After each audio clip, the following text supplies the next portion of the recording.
আজকের এই বিশেষ বিশ্লেষণে সবাইকে স্বাগতম। খামার ব্যবস্থাপনার একটা খুব কমন কিন্তু মারাত্মক মাথা ব্যথার কারণ হল ছাগল সময়মতো হিটে বা প্রজনন চক্রে না আসা। অনেকেই হয়তো ভাবেন, না, কপালটাই খারাপ, কিন্তু সত্যি বলতে কি, এটা কোনো দুর্ভাগ্য নয়, এটা আসলে একটা বায়োলজিক্যাল পাজল বা জীবতাত্ত্বিক ধাঁধা। এবং সবচেয়ে বড় কথা, এটা পুরোপুরি সমাধানযোগ্য। মাসের পর মাস একটা ছাগল প্রজনন চক্রে না আসা মানে শুধু যে সময় নষ্ট হচ্ছে তা কিন্তু নয়, বরং এটা খামারের জন্য প্রতিদিনের একটা বিশাল আর্থিক ক্ষতি। তাই আজকের এই আলোচনায় একদম মাইক্রো লেভেল থেকে শুরু করে আধুনিক বিজ্ঞান পর্যন্ত ঠিক কেন এমনটা ঘটে আর কিভাবে এর শতভাগ সমাধান করা যায় তা নিয়ে আমরা গভীরভাবে জানব। তো চলুন সরাসরি মূল বিষয়ে ঢোকা যাক।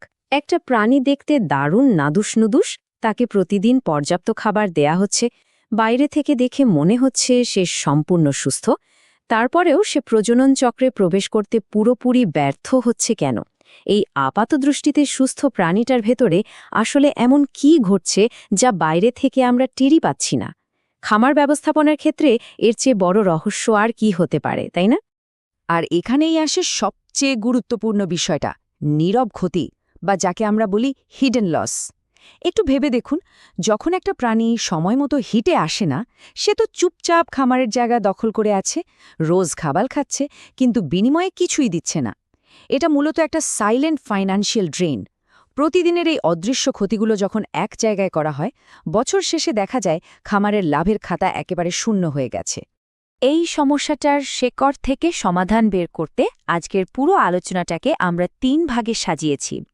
প্রথমে আমরা বুঝব নীরব ক্ষতির বিষয়টা, তারপর খুঁজে বের করব ৫টি গোপন কারণ, আর সবশেষে থাকবে একটা দারুণ কার্যকরী মাস্টার প্রোটোকল। শুরুতেই চলে আসছি পর্ব ১-এ, নীরব ক্ষতি। খামার ব্যবস্থাপনার একটা অদ্ভুত দিক হল, অনেক সময় বাইরে থেকে সবকিছু একদম পারফেক্ট মনে হলেও ভেতরে ভেতরে এই নীরব ক্ষতি খামারের মূল ভিত্তিটাই নড়বড়ে করে দেয়। এবার আমরা ঢুকছি আমাদের দ্বিতীয় পর্বে, ৫টি গোপন কারণ। প্রজনন চক্রকে নীরবে বাধা দিচ্ছে এমন রুট কজ বা গোড়ার গরদগুলো এবার খুঁজে বের করা যাক। সমস্যার মূলে রয়েছে মূলত ৫টি আলাদা ধাঁধা। নীরব হিট থেকে শুরু করে ডিম্বাশয় চর্বি, পুষ্টির অভাব, পরজীবী আর বাকি এফেক্টের মতো ব্যাপারগুলো এই তালিকার একদম ওপরের দিকে। চলুন একে একে এই প্রতিটি কারণের গভীরে একটু ডুব দেওয়া যাক। সবচেয়ে ইন্টারেস্টিং ব্যাপার হলো এই নীরব হিট বা সাইলেন্ট হিটের কনসেপ্ট। অনেক সময় যেটা হয়, প্রাণীটা হয়তো ঠিকই প্রজনন চক্রে প্রবেশ করেছে, কিন্তু ডাকাডাকি করা বা লেজ নাড়ানোর মতো কোনো শারীরিক লক্ষণই সে প্রকাশ করছে না। বিশেষ করে যেসব ছাগল প্রথমবার প্রজননক্ষম হয়, তাদের ক্ষেত্রে এটা খুব বেশি দেখা যায়। এর ফলে কি হয়, ওই যে অত্যন্ত গুরুত্বপূর্ণ সময়টা, সেটা খামারির একদম অলক্ষ্যেই পার হয়ে যায়। খামার ব্যবস্থাপনায় আরেকটা খুব কমন ভুল আমরা দেখতে পাই। ছাগলকে খুব দ্রুত মোটা করার জন্য অতিরিক্ত দানাদার খাবার বা ভাত দেওয়া হয়, কিন্তু ব্যাপারটা হলো এই অতিরিক্ত ক্যালোরি ডিম্বাশয় বা জরায়ুর চারপাশে রীতিমতো চর্বির স্তর জমিয়ে ফেলে, যা সরাসরি প্রজনন হরমোন নিঃসরণে বাধা দেয়। এর বিপরীতে আমাদের ফোকাস করা উচিত পুষ্টি সমৃদ্ধ বা নিউট্রিয়েন্ট ডেন্স খাবারে, যা প্রজননের জন্য একদম সঠিক শক্তিটাই যোগাবে। সোজা কথায়, অতিরিক্ত চর্বি কিন্তু প্রজননের পথে এক বিশাল দেয়াল। আরেকটা মারাত্মক সমস্যার কথা না বললেই নয়, আর সেটা হলো পরজীবীর পুষ্টি চুরি। ধরুন, খুব দামি আর পুষ্টিকর খাবার দেওয়া হচ্ছে, কিন্তু পেটের ভেতরে ঘাপটি মেরে থাকা কৃমি বা কলিজা কৃমি সেই সব পুষ্টি নীরবে শুষে নিচ্ছে। এই চুরির ফলে প্রজননতন্ত্র তার প্রয়োজনীয় এনার্জি বা শক্তিটুকু আর পায় না, আর প্রজনন চক্র পুরোপুরি স্তব্ধ হয়ে যায়। ব্যাপারটা অনেকটা ছিদ্রযুক্ত বালতিতে পানি ঢালার মতন। আর শুধু ঘাস বা ভুসির ওপর নির্ভর করলে প্রাণীর শরীরে ফসফরাস, কপার, কোবাল্ট এবং ভিটামিন এ, ডি3, এর মতো অত্যন্ত জরুরি উপাদানগুলোর একটা বিশাল শূন্যতা তৈরি হয়। প্রজননতন্ত্রকে সচল করতে এই 4টা উপাদান একদম ম্যাজিকের মতো কাজ করে।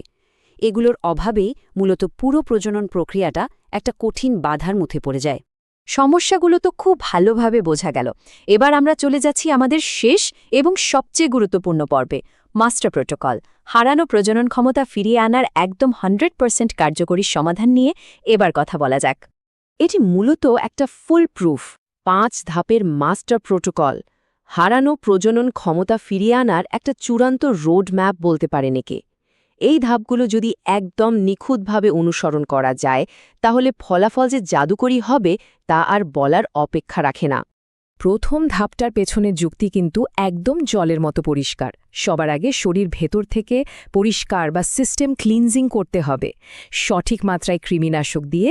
এরপর টানা 5 থেকে 7 দিন লিভার টনিক দেওয়াটা একেবারেই মাস্ট, কারণ ভেতরটা যদি পরজীবীমুক্ত না থাকে তাহলে পরবর্তীতে আপনি যত দামি পুষ্টি দিন না কেন তার কানাকড়িও কাজে আসবে না।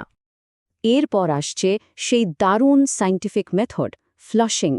প্রজনন করানোর 3 থেকে 4 সপ্তাহ আগে হঠাৎ করে খাবারের মান ও পরিমাণ বাড়িয়ে দেওয়া হয়। ছোলা, ভুট্টা বা সয়াবিন মিলের মতো উচ্চমানের খাবার প্রতিদিন 100 থেকে 150 গ্রাম বাড়িয়ে দিলে এই হঠাৎ পাওয়া পুষ্টির ধাক্কা প্রাণীর মস্তিষ্কে একটা ডিরেক্ট সিগন্যাল পাঠায়। ব্রেন তখন ভাবে, আরে প্রকৃতিতে তো এখন প্রচুর খাবার, বংশবৃদ্ধির জন্য এটাই তো বেস্ট টাইম। এটা সত্যিই একটা অসাধারণ বায়োলজিক্যাল হ্যাক। তৃতীয় ধাপে এসে নিশ্চিত করতে হবে যেন প্রতিদিনের খাবারের সাথে 10 থেকে 15 গ্রাম উন্নত মানের মিনারেল মিক্সচার দেওয়া হয়। এর সাথে ভিটামিন AD3E বা AD3E সরবরাহ করলে তা সরাসরি প্রজনন অঙ্গগুলোকে জাগিয়ে তোলে। একটু আগে আমরা যে পুষ্টির ঘাটতির কথা বলছিলাম, এটা সেই শূন্যস্থানটা একদম পারফেক্টলি পূরণ করে দেয়।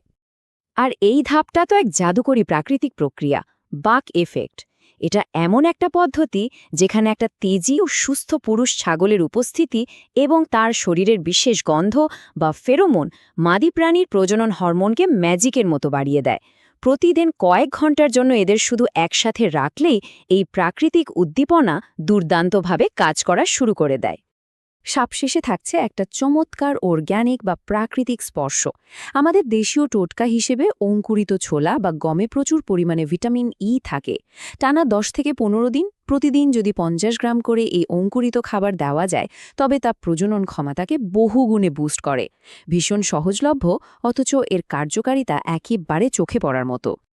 এতক্ষণের আলোচনা থেকে একটা জিনিস নিশ্চয়ই পরিষ্কার, খামার ব্যবস্থাপনা নিছক কোনো ভাগ্য বা অনুমানের ওপর নির্ভর করে না, এটা পুরোপুরি একটা বিজ্ঞান। এই বিজ্ঞানসম্মত কাঠামোগত পদ্ধতিগুলোই পারে খামারের লুকানো আর্থিক ক্ষতিগুলোকে রুখে দিতে। তবে এখানে একটা অত্যন্ত জরুরি সতর্ক বার্তাও দিয়ে রাখি, যে কোনো হরমোনাল ইনজেকশন বা ওষুধ ব্যবহারের আগে একজন রেজিস্টার্ড ভেটেরিনারি চিকিৎসকের পরামর্শ নেওয়াটা কিন্তু একদম বাধ্যতামূলক।